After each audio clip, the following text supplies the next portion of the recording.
Good morning, good afternoon, good evening, whatever it may be to you.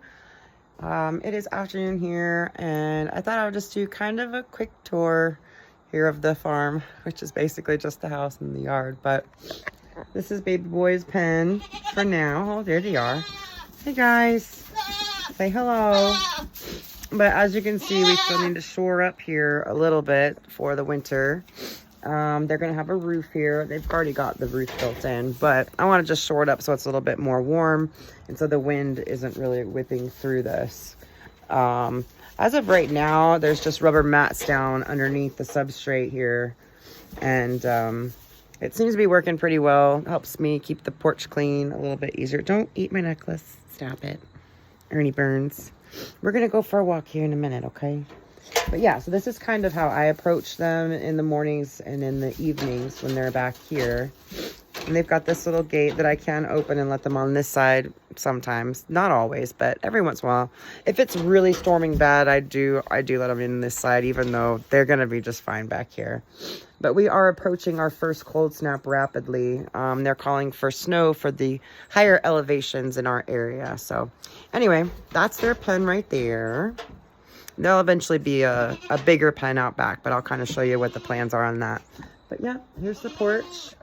That is the old goat pen, and that used to house a couple of alpines who have since passed over the goat bridge, and they're no longer with us. But that pen is still, it's got a couple holes it needs patched up, so I don't know. There may be a point in the future where they move down there for more time, but as of right now, I'm happy and they're happy here on this porch. So that's that.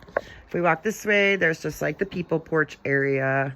There's a lot of things I want to do with this porch for next season, but yeah, it's in the works. So it's a little guest table, and then this out here is kind of like the main area. Don't mind the clutter, you know how it is. But this part here, this is what we refer to as the terror dome. That's where the cats like to take their little creatures that they catch. I had wanted to put like a little garden here, but that's where the septic is, and I don't know that I want to grow anything on top of a septic tank other than maybe some wildflowers. But next year this is going to be fenced off, because yeah, goats, say no more.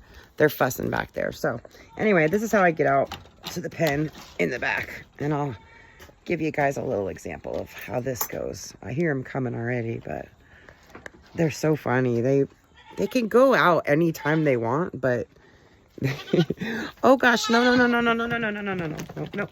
hey, okay, come on boys, come on.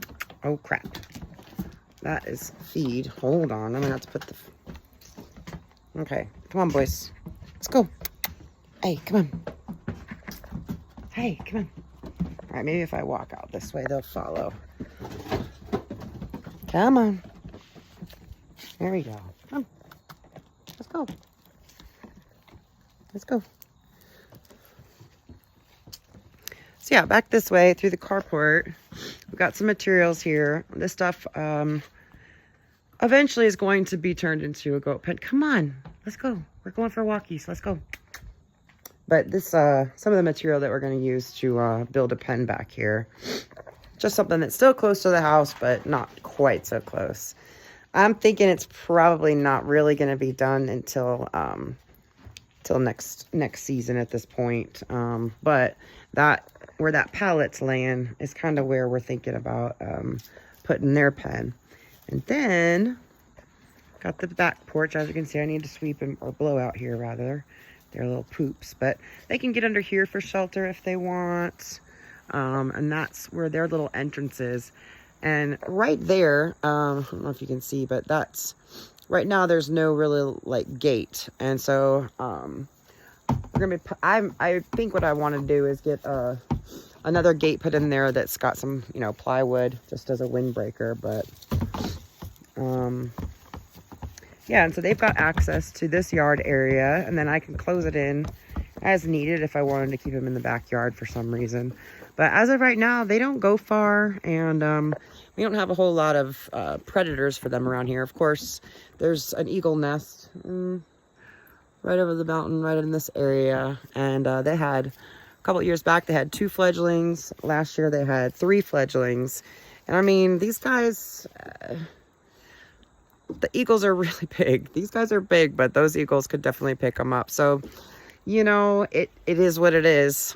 We definitely try to keep our boys safe, but when you live in the mountains, there is risks involved. So here's Rizzo. He always likes to be part of the pack. Mew Mews, we're on another day of no Mew Mews, so he is still among the missing, and honestly, I don't really have high hopes for him. All right then. Woo. I don't know if he's gonna come back or not. So anyway, this is the rest of the carport rather. Come down here, down the driveway, and as you can see, there's the well house. Move it. They are so weird about the carport. They always stop in here. They're very wary of the carport, and I don't know if maybe because it's darker and the sides are more closed in, so they don't feel as safe. But yeah, come on, guys. Hey, we're not going on the porch. Dingbats. Come on. Ernie, Bert. Bert. Ernie. Come on. Why don't you get into that bag? Hey. There's a big bag of bird seed sitting on the porch, so. Come on. Uh-oh. If they find out that it's open, they're going to gorge themselves a little bit. Hey, come on. I swear.